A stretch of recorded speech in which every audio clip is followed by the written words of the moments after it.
Hello बच्चों, क्या हाल चाल, कैसे हो। आज का हमारा टॉपिक है hysteresis curve, hysteresis loop, hysteresis cycle. कुछ भी पूछा जाता है, या इसको BH कर्व भी बोलते हैं। B magnetic field, H magnetizing force, external magnetic field. समझ रहे हो ना आप। काफ़ी इंपॉर्टेंट है, इसके ऊपर JEE में भी क्वेश्चन पूछे जाते हैं। कोई बेसिक टर्म्स आते हैं, कोर्सिविटी, रिटेंटिविटी, इनके ऊपर न्यूमेरिकल्स आ जाते हैं। कैसे क्या होता है देखिए। सबसे पहली बात आती है हिस्टैरिसीस कर्व क्या है। ठीक है बेटा, तो लास्ट लेक्चर में याद हो आपको, हमने IH कर्व बनाया था। ठीक है, अब आप बोलोगे IH कर्व तो हमने डाया के लिए बनाया था, पैरा के लिए बनाया था, फेरो के लिए बनाया था, कौन सा। तो hysteresis curve only for ferromagnetic material. Hysteresis curve सिर्फ फेरोमैग्नेटिक मटेरियल के लिए होते हैं जिसके अंदर डोमेन्स होते हैं, याद है आपको। ठीक है, और फेरोमैग्नेटिक मटेरियल में आपने देखा होगा, एग्जांपल लिए होंगे हमने, आयरन, निकल, कोबाल्ट। आयरन होता है, निकल, कोबाल्ट, एक्सेट्रा, ये इसके एग्जांपल्स हैं। ठीक है ना। तो फेरोमैग्नेटिक मटेरियल के लिए था। उसका जो ग्राफ आया था वो जनरली इस टाइप से आया था, और हमने देखा होगा यहाँ पे H मैक्स और यहाँ देखा जाए तो I max. Intensity of magnetization maximum हो गया था, याद आ रहा है कुछ। इसी कर्व को आगे एक्सटेंड करेंगे हम लोग। कैसे क्या होता है, जस्ट हमने इतना पढ़ा था यहाँ सैचुरेशन तक। क्या बोलते हैं इसको, सैचुरेशन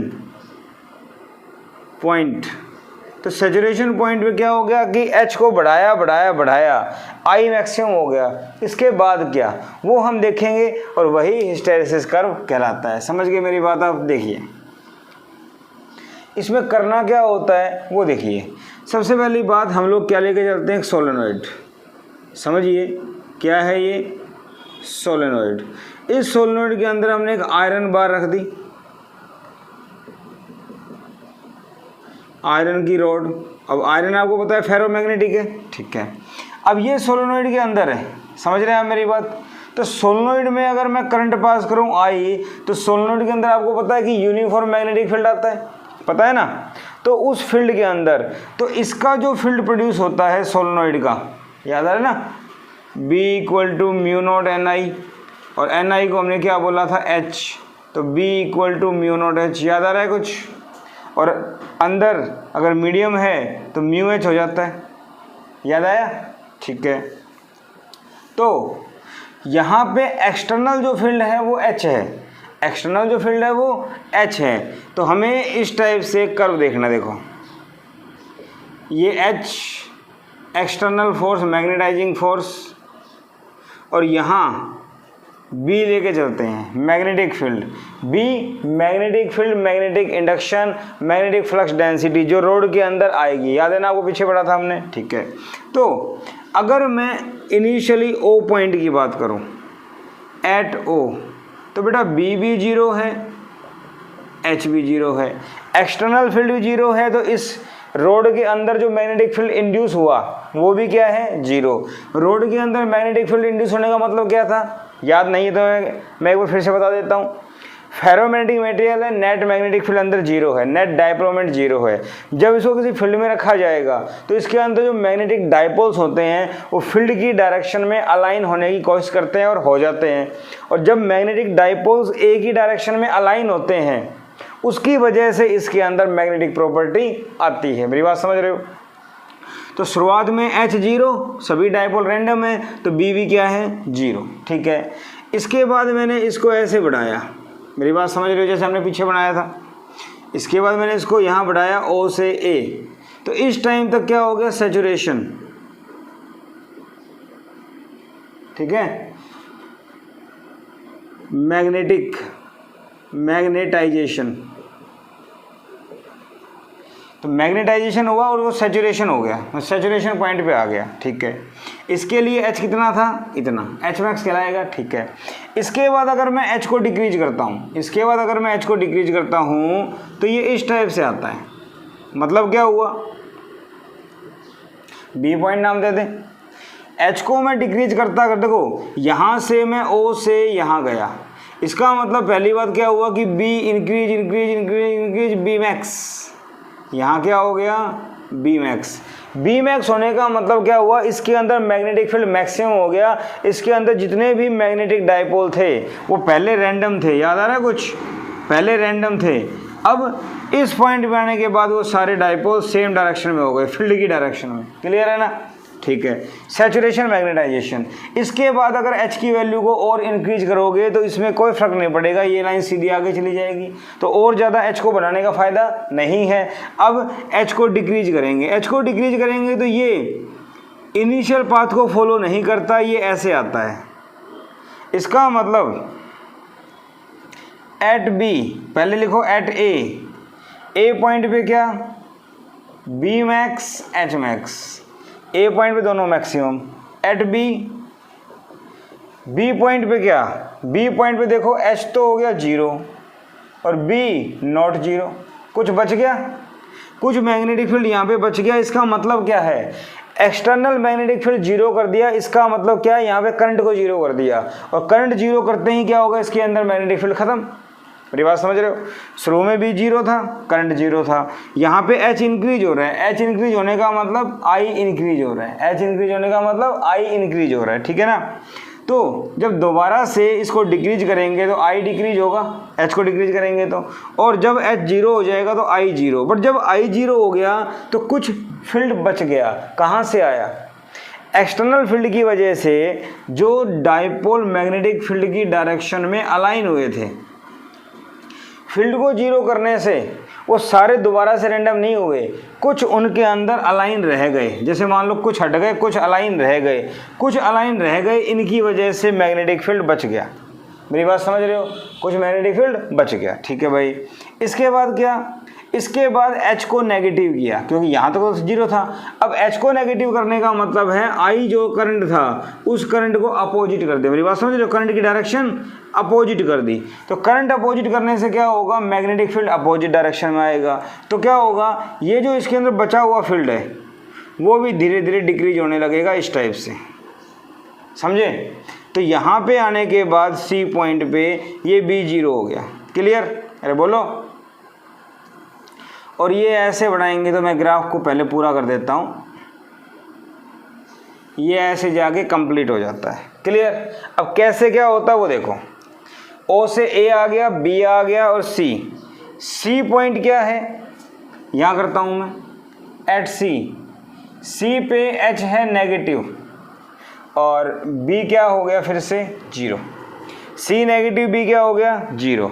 इस पॉइंट को नाम दे दो अब D E F फिर से A। मेरी बात समझ रहे हो, तो एट D, तो बताओ भाई D पे क्या होगा, जो A पे हुआ था वही D पे हो गया। क्या हुआ D पे, B मैक्स H मैक्स की और बढ़ाओगे तो कोई फ़ायदा नहीं होगा। फिर अगर E पे बात करूं तो बेटा E पॉइंट पे क्या हो गया, सोचो, E पॉइंट पे आने के बाद B फिर बच गया, तो B तो 0 नहीं है, लेकिन H क्या हो गया 0।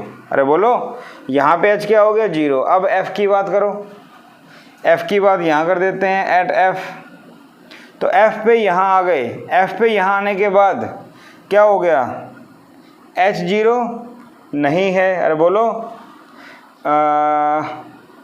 H नॉट 0 और पॉजिटिव भी है।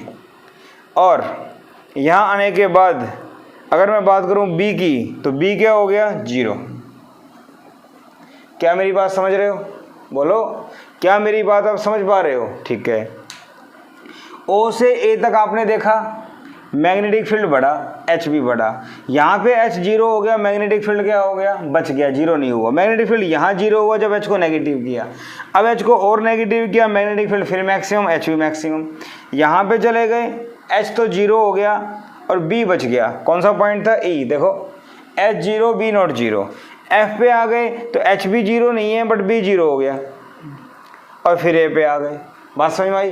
तो इसमें हो क्या रहा है, कैसे, उसकी अगर बात करें तो देखो, सबसे पहले O से A पे गए तो क्या हुआ, मैग्नेटाइजेशन। मैग्नेटाइजेशन का मतलब क्या हुआ, सारे डाइपोल एक ही डायरेक्शन में अलाइन। ओ से ए, मेरी बात समझ पा रहे हो, ओ से ए मैग्नेटाइजेशन।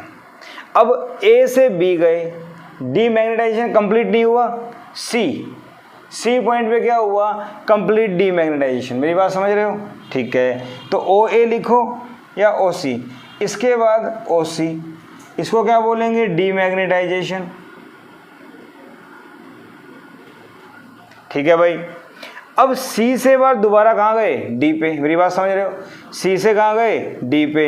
अब डी पे दोबारा जाएंगे तो क्या होगा बेटा बताओ, देखो ओ से ए फुल मैग्नेटाइजेशन, सी पे डी मैग्नेटाइजेशन, मेरी बात समझ रहे हो। डी मैग्नेटाइजेशन के बाद फुल मैग्नेटाइजेशन, डी मैग्नेटाइजेशन के बाद यहाँ पे इसको मैं ऐसे करता हूँ, फिर से मैग्नेटाइजेशन, ठीक है भाई। कहाँ पे, डी पे, कौन से पॉइंट पे, डी पॉइंट पे, डी पॉइंट पे फिर मैग्नेटाइजेशन। अब डी के बाद जब आप इधर जा रहे हो ई पे, तो ई पे क्या हुआ, पार्शियल, कुछ डाइपोल्स अलाइन रहेंगे, कुछ हट जाएंगे। इसका मतलब बी तो जीरो नहीं हुआ, ना तो फुल मैग्नेटाइजेशन है ना डी मैग्नेटाइजेशन। कहाँ पे, बी और ई पे। तो एफ पे आ जाओ, एफ पे क्या हुआ, डी मैग्नेटाइजेशन। मेरी बात समझ में आ रही है नहीं आ रही, अरे बोलो, एफ पे क्या हो गया, डी मैग्नेटाइजेशन। मेरी बात समझ में आई। तो एफ पॉइंट ये हो गया आपका डी मैग्नेटाइजेशन, और डी मैग्नेटाइजेशन के बाद दोबारा जब ए पे जाओगे तो फिर मैग्नेटाइजेशन। तो क्या समझ में आया, एक कंप्लीट साइकिल ओ से ए, फिर ऐसे, इसमें ओ से ए मैग्नेटाइज हुआ, फिर सी पे आके डी मैग्नेटाइज हुआ, फिर डी पे आके फिर मैग्नेटाइज, और फिर एफ पे आके फिर से डी मैग्नेटाइज। इसका मतलब एक कंप्लीट साइकिल में, in one complete cycle, to magnetization और टू डी मैग्नेटाइजेशन। मैग्नेटाइजेशन का मतलब सभी डायपोल फील्ड की डायरेक्शन में अलाइन है, और डी मैग्नेटाइजेशन का मतलब सभी डायपोल फिर से रैंडम हो गए। रैंडम समझते हो, मैं बार बार बता रहा हूँ, कोई कहीं कोई कहीं कोई कहीं, समझ रहे हैं मेरी बात। ये डी मैग्नेटाइजेशन है, और मैग्नेटाइजेशन में सारे सेम डायरेक्शन में डायपोल, ठीक है ना। तो एक कंप्लीट साइकिल में दो मैग्नेटाइजेशन, दो डी मैग्नेटाइजेशन, इतनी बात समझ में आ गई, ठीक है। तो हिस्टैरिसीस कर्व क्या कहता है, बी एच कर्व होता है, इसको आई एच कर्व भी बोल देते हैं। इतनी बातें समझ में आ गई, नोट करने की, नोट कर लेना। फेरोमैग्नेटिक मटेरियल के लिए होता है, और मैग्नेटाइजेशन डीमैग्नेटाइजेशन होता है मटेरियल का। किसका होता है भाई, एक सोलेनोइड के अंदर हमने आयरन कोर को रखा, तो आयरन कोर जो है वो मैग्नेटाइज हुई, डीमैग्नेटाइज हुई, फिर मैग्नेटाइज हुई, फिर डीमैग्नेटाइज हुई, लास्टली फिर मैग्नेटाइज। मेरी बात समझ में आ रही है। तो ये चीज़ आपको ध्यान रखनी है, ठीक है, क्लियर, ओके। तो भाई इतनी बात समझ में आ गई। यहाँ पे ये ओबी जो है, पहले बात करते हैं हिस्टैरिसीस।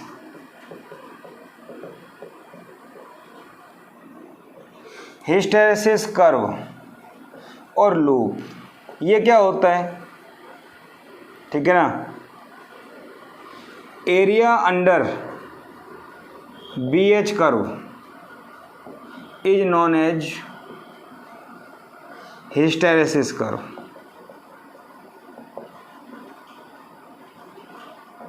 अब बात आती है हिस्टैरिसीस क्या होती है।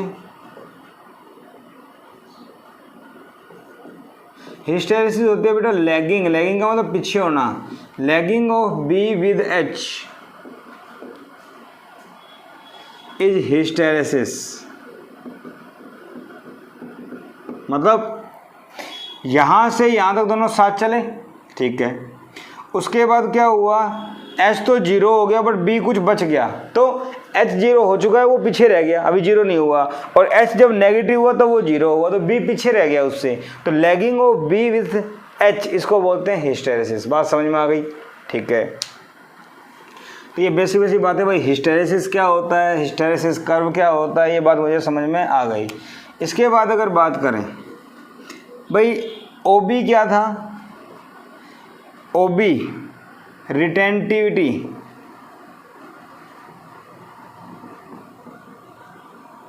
क्या बोलते हैं इसको? रिटेंटिविटी। ओबी को क्या बोला जाता है जनरली? रिटेंटिविटी। रिटेंटिविटी क्या होती है?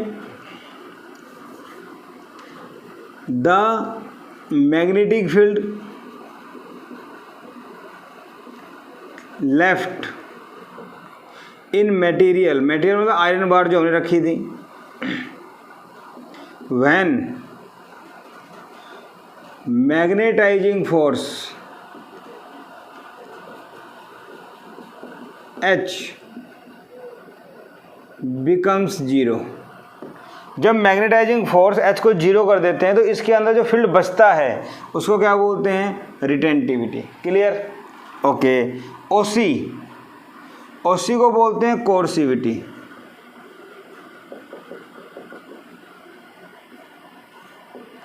कोर्सिविटी क्या होती है? It is negative value of H। H की नेगेटिव वैल्यू यहां से यहां तक, समझ रहे मेरी बात? For which retentivity becomes zero. H की नेगेटिव वैल्यू वो जिसके लिए इसके अंदर जो मैग्नेटिक फील्ड बच गया था वो क्या हो जाए? जीरो। जो बचा हुआ फील्ड था मेटेरियल में वो जीरो हो जाए, और वो H की जिस वैल्यू के ऊपर जीरो होगा, जिस नेगेटिव वैल्यू के ऊपर जीरो होगा, उसको क्या बोलते हैं? कोर्सिविटी। और रिटेंटिविटी को एक नाम और दे देते हैं, रेजिडुअल मैग्नेटिज्म। ठीक है? या रेजिडुअल मैग्नेटिक फील्ड, एक ही बात है। Residual magnetic field. क्लियर? तो रिटेंटिविटी बोलो या रेजिडुअल मैग्नेटिक फील्ड बोलो, एक ही बात है। तो सिंपल सी बात है, रिटेंटिविटी क्या है? H जीरो है तो बचा हुआ जो फील्ड है मेटेरियल में वो रिटेंटिविटी। H को कितना नेगेटिव करें कि बचा हुआ फील्ड भी जीरो हो जाए, उसको क्या बोलते हैं? कोर्सिविटी। तो कोर्सिविटी किसकी वैल्यू है? H की। जनरली जो रिटेंटिविटी है वो 1.5 टेस्ला के आसपास होती है। ऑर्डर की बात कर रहा हूँ, रफली ऑर्डर। ठीक है? और कोर्सिविटी -90 एम्पियर पर मीटर, क्योंकि H की यूनिट क्या होती है? Ampere per metre. इसकी क्या होती है? टेस्ला। पता है ना आपको? तो ये इसकी रेंज होती है जनरली, इस ऑर्डर में जनरली पाया जाता है किसी भी मटेरियल के लिए। ठीक है ना? थोड़ा बहुत वेरी करता है। क्लियर? इतनी बातें समझ में आ गई? ठीक है भाई, कोर्सिविटी क्या होती है, रिटेंटिविटी क्या होती है, मुझे समझ में आ गया। और हिस्टेरेसिस कर्व क्या होता है, बेसिक अंडरस्टैंडिंग का पार्ट है। जनरली इसके ऊपर न्यूमेरिकल्स बनते हैं, बेसिक कंसेप्ट बनते हैं, और कोई खास बात नहीं है। अब देखो फिर थोड़ी बात करते हैं कोर्सिविटी की। कोर्सिविटी ज़्यादा इम्पोर्टेंट है। पहली बात, कोर्सिविटी किसके बारे में बताती है? H के बारे में। तो अपने पास एक फॉर्मूला था, B = μ0 Ni। Ni को क्या नाम दिया था? H। तो बेटा H क्या होता है? Ni। N क्या होता है? Number of turns per unit length. ठीक है भाई। I क्या होता है? Current in solenoid. क्लियर? तो यही चीज क्या कहलाती है? कोर्सिविटी।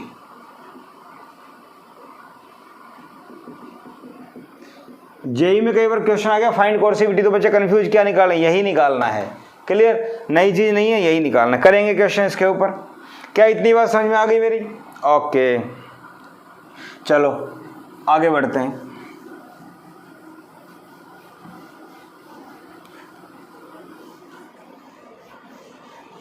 कोर्सिविटी, रिटेंटिविटी, बेसिक बातें हम लोगों ने पढ़ ली। अब चलो देखते हैं, पहले क्वेश्चन देख लेते हैं इसके ऊपर क्या आया था। जेई ने पूछा एक बार 2018 में अभी। ठीक है? क्या पूछा? एक कर्व दिया हुआ था आपको, BH कर्व, इस टाइप से। यहाँ ये दिया हुआ था 100 एम्पियर पर मीटर, यहाँ दिया हुआ था 200। This is -100 -200। क्लियर? अरे बोलो। This is 1, this is 2, this is 1, this is 2। -1 -2। Clear, ये आपको दिया हुआ था। Clear, number of turns in solenoid पर सेंटीमीटर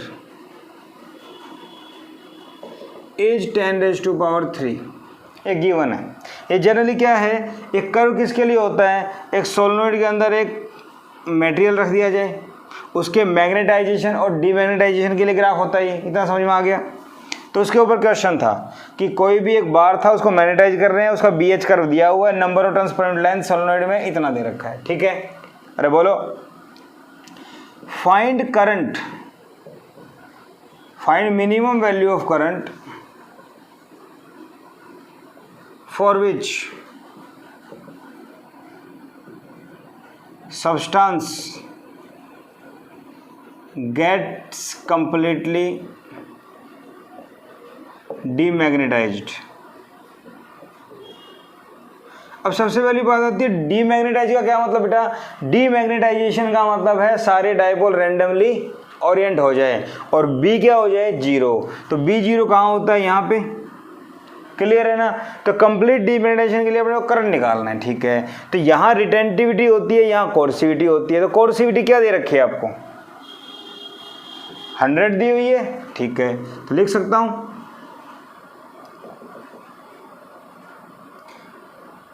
तो कोर्सिविटी H दिया हुआ है 100, प्लस का लेकर चलेंगे मैग्नीट्यूड में। नाउ H = NI, अपने को I निकालना है। तो H क्या दिया हुआ है बेटा, 100। N दे रखा है नंबर ऑफ टर्न्स पर सेंटीमीटर, इतनी पर सेंटीमीटर, सेंटीमीटर के मीटर बना लो तो पर मीटर हो गया। ठीक है, 10⁵ I। तो I कितना आ गया, 100 डिवाइड बाई 10⁵, 10⁻² डिवाइड बाई 10⁵। अरे 2 हो गया, और ये 5 ऊपर जाएगा तो 10⁻³ एम्पियर। क्या I 1 मिली एम्पियर आ गया। ये आपका आंसर। मुझे बताओ इस क्वेश्चन में क्या करना था, बेसिक कंसेप्ट की नॉलेज होनी चाहिए। कोर्सिविटी क्या होती है सबको पता है, CBSE में भी काम आती हैं चीज़ें, काफ़ी इंपॉर्टेंट है उसके लिए ना, पूछ लेते हैं। और दूसरी बात, उसका फॉर्मूला पता होना चाहिए। हमने सोलेनोइड पढ़ा है, H = NI, वैल्यू निकाल लो। थोड़ा ट्विस्ट क्या था, सेंटीमीटर में दिया हुआ था, इसको मीटर में चेंज करना था। बच्चे गलती कर देते हैं, सेंटीमीटर का सेंटीमीटर पुट कर देते हैं, और जो उनका आंसर आएगा वो चारों ऑप्शन में से मिलेगा। समझ रहे हो ना, वो भी चारों ऑप्शन मिलेगा और बच्चे गलती कर जाते हैं। इसलिए थोड़ा ध्यान रखना है बस, बाकी कुछ भी नहीं है। और देखिए बेसिक बातें हैं, सिंपल क्वेश्चंस।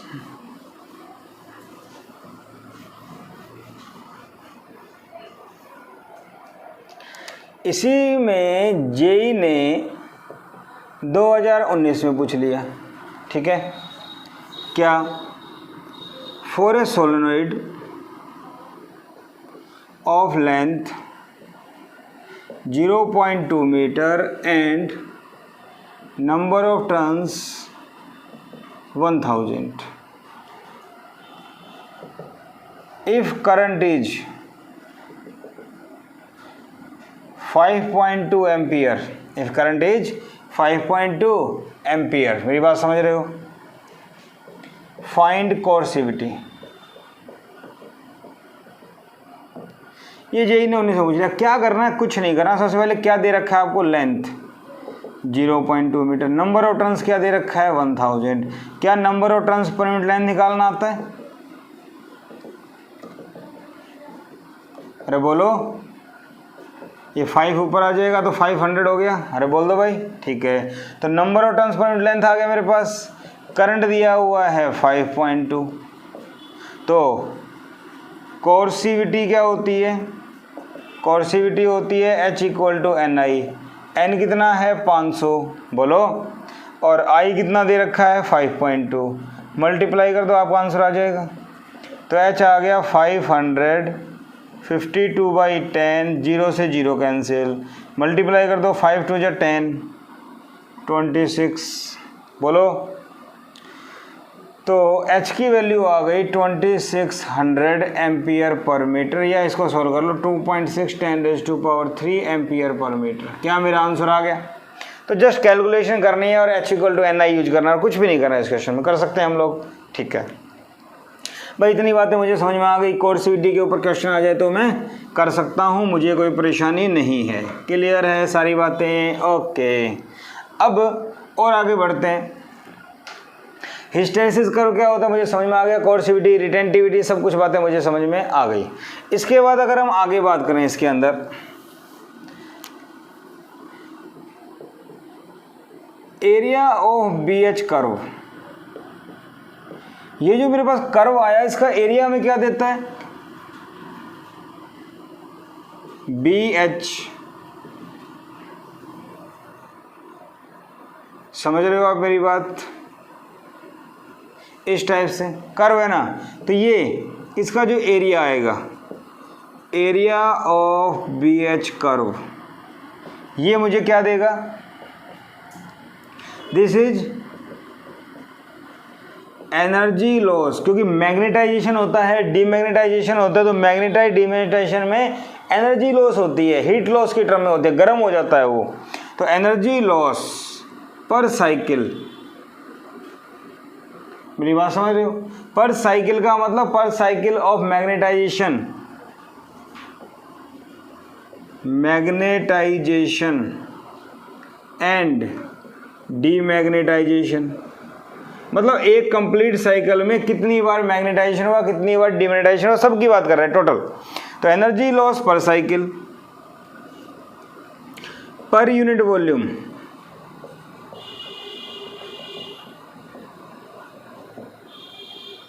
मतलब एनर्जी लॉस पर साइकिल का मतलब एक साइकिल का, पर यूनिट वॉल्यूम, यूनिट वॉल्यूम, तो एनर्जी पर यूनिट वॉल्यूम या वर्क डन पर यूनिट वॉल्यूम, इसको क्या बोलते हैं, एरिया ऑफ BH कर्व।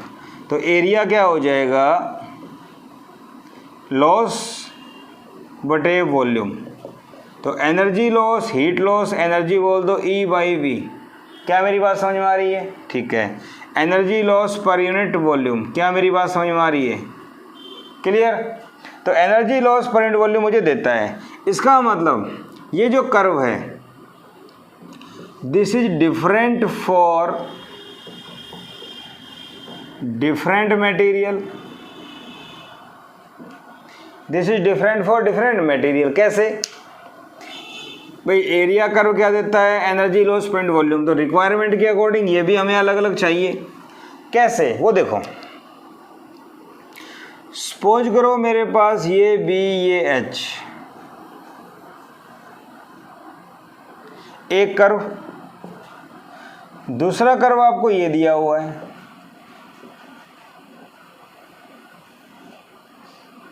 इससे छोटा है, और तीसरा कर्व आपको ये दिया हुआ है।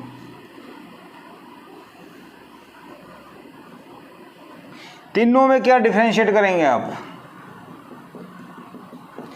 बेसिक की बात करें, रिटेंटिविटी, कोर्सिविटी,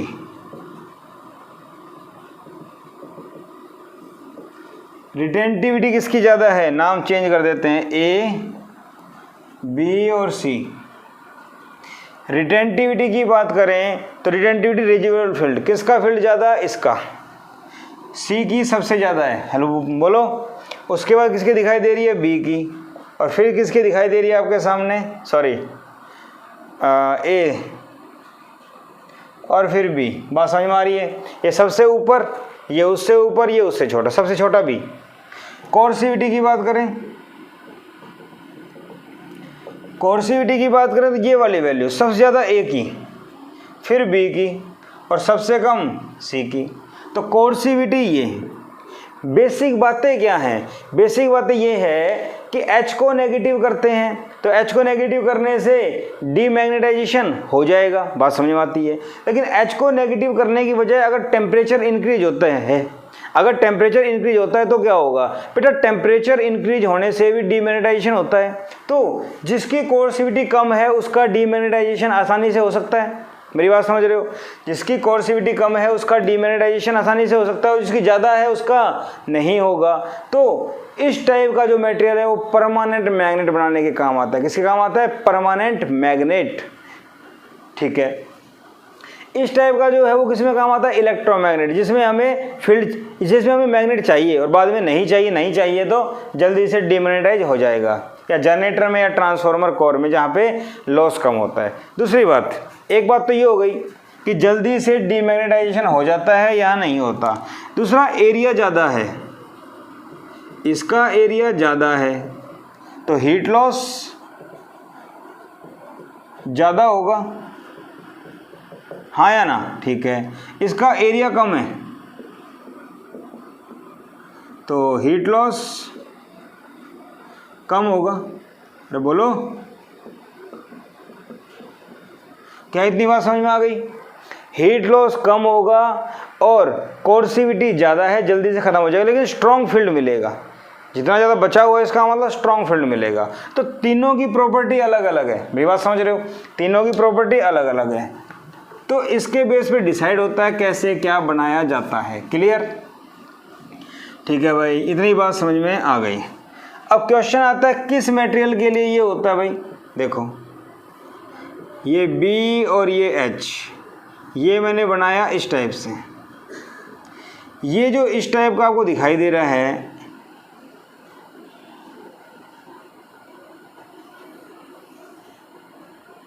ये होता है स्टील के लिए, स्टील। और ये जो आपने बनाया ये होता है आयरन के लिए। तो इसमें अगर बात करें तो हाई कोर्सिविटी, लो रिटेंटिविटी, क्योंकि ये ज़्यादा नीचे है, रिटेंटिविटी कम होती है इसकी, ठीक है। और परमेबिलिटी ज़्यादा ही रखेंगे। इसमें अगर बात करें लो कोर्सिविटी, क्योंकि ये कम है, और हाई रिटेंटिविटी। इतनी बात समझ में आ गई, प्रॉपर्टी समझ में आ गई। स्टील का मोटा होता है, अच्छा, high heat loss per unit volume, इसमें low heat loss per unit volume. इसमें लॉस कम होता है, इसमें ज़्यादा होता है, तो दोनों की प्रॉपर्टी अलग अलग, ठीक है। इनके बेस पे डिसाइड होता है कि हमें कहाँ पे क्या चाहिए। क्लियर? इतनी बातें समझ में आ गई, ठीक है।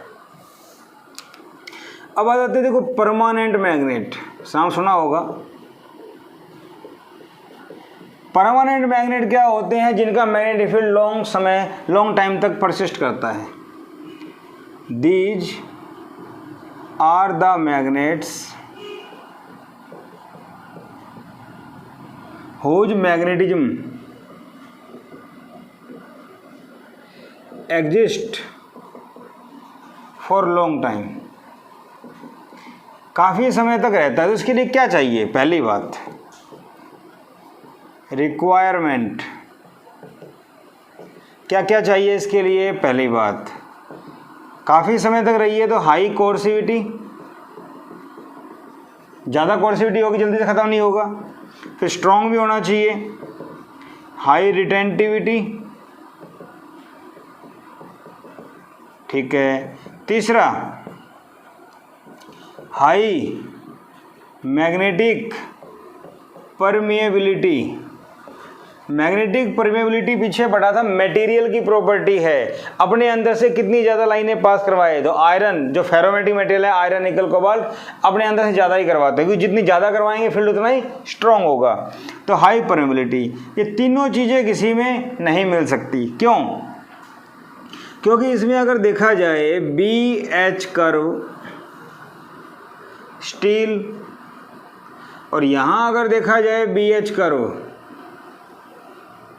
आयरन, किसका प्रेफर करोगे? देखो ध्यान से, स्टील में कोर्सिविटी कम है, हाई चाहिए, मेन रिक्वायरमेंट है परमानेंट के लिए। अगर कोर्सिविटी कम होगी जल्दी खत्म हो जाएगा, ठीक है, ये कम है, कंप्रोमाइज़ करना पड़ेगा। रिटेंटिविटी भी बहुत ज़्यादा नहीं होती, ठीक है, लेकिन इसकी अगर बात करें, रिटेंटिविटी भी ज़्यादा है, अच्छी बात है, स्ट्रॉन्ग फील्ड मिलेगा, पर कोर्सिविटी बहुत कम है। कोर्सिविटी बहुत कम होने का मतलब थोड़ा सा टेम्परेचर बढ़ेगा, ये परमानेंट नहीं रह पाएगा, फील्ड खत्म हो जाएगा, तो परमानेंट नहीं बनेगा। तो परमानेंट के लिए सबसे अच्छी बात क्या रहेगी? स्टील, क्योंकि उसकी कोर्सिविटी ज़्यादा है। तो परमानेंट मैग्नेट के लिए हमें क्या चाहिए? High कोर्सिविटी, most important. लेकिन रिटेंटिविटी भी ज़्यादा होनी चाहिए, स्ट्रॉन्ग फील्ड होगा, लेकिन वो थोड़ी कम है, हमें एडजस्ट करना पड़ेगा, कर लेंगे। तो भी इसका मतलब क्या हुआ? Steel is preferred. Permanent magnet के लिए क्या यूज करेंगे? स्टील, क्योंकि इसकी कोर्सिविटी ज़्यादा होती है। क्लियर, बात समझ में आ गई? ओके, तो परमानेंट मैग्नेट क्या होता है भाई, समझ में आ गया। प्रॉपर्टीज हमने देख ली, इनको रखो अभी। इसके बाद बात आती है इलेक्ट्रोमैग्नेट,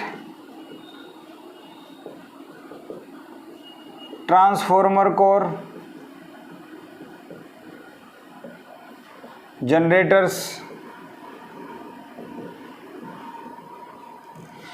इलेक्ट्रोमैग्नेट का मतलब अगर इलेक्ट्रिसिटी पास की और वो मैग्नेट बन जाए, लेकिन ऐसा ना होना चाहिए कि एक बार बन गया उसके बाद वो हटे ही नहीं। मेरी बात समझ रहे हो? इसका मतलब जितने टाइम के लिए चाहिए उतना चाहिए, उसके बाद बंद। ट्रांसफॉर्मर कोर, ट्रांसफॉर्मर कोर के अंदर क्या होना चाहिए? इसके अंदर काफ़ी टाइम के लिए काम करती हैं। करंट पासेज, ट्रांसफॉर्मर सुना होगा आपने, इसमें करंट पास करता है लॉन्ग आवर्स के लिए, काफ़ी समय के लिए। तो हीट लॉस क्या होना चाहिए? मिनिमम। हीट लॉस मिनिमम कब होगा? जब ये एरिया कम होगा। मेरी बात समझ रहे हो? तो इसके लिए सबसे बढ़िया चीज़ क्या है? आयरन। ठीक है भाई, ट्रांसफॉर्मर कोल के लिए समझ में आ गया। अब जनरेटर में भी बाइंडिंग होती है, लॉस कम। ये इलेक्ट्रोमैग्नेट में, इलेक्ट्रोमैग्नेट में कोर्सिविटी कम होनी चाहिए। प्रॉपर्टी की अगर बात करें, क्या होना चाहिए? लो कोर्सिविटी। फील्ड भी ज़्यादा स्ट्रॉन्ग नहीं होना चाहिए, लो रिटेंटिविटी। ठीक है, और हाई परमेबिलिटी, परमेबिलिटी ज़्यादा होनी चाहिए। समझ गए? तो परमेबिलिटी ज़्यादा, ये दोनों चीज़ें कम, ये दोनों चीज़ें कम। यहाँ देखो मेन रिक्वायरमेंट यहाँ पे कोर्सिविटी की जो कम होनी चाहिए वो कौन फुलफिल कर रहा है? आयरन। आयरन फुलफिल कर रहा है, इसलिए इसको प्रेफर करेंगे। क्योंकि अगर कोर्सिविटी ज़्यादा हुई तो हम चाहेंगे इसको ख़त्म करना, डीमैग्नेटाइज करना, तो मटेरियल डीमैग्नेटाइज होगा ही नहीं, तो मैग्नेटिक फील्ड खत्म होगा नहीं। कहीं भी चिपक गया तो चिपक के ही रह जाएगा, हटेगा ही नहीं।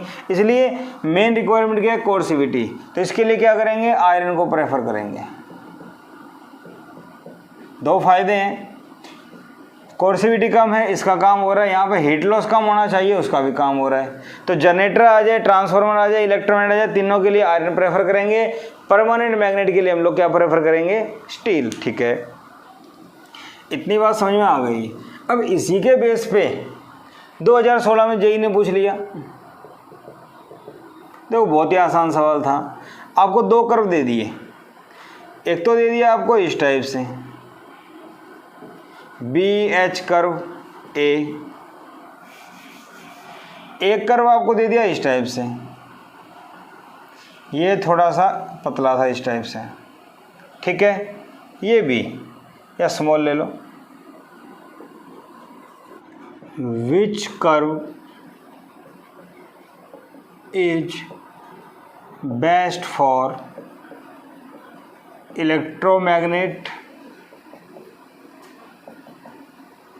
Transformer core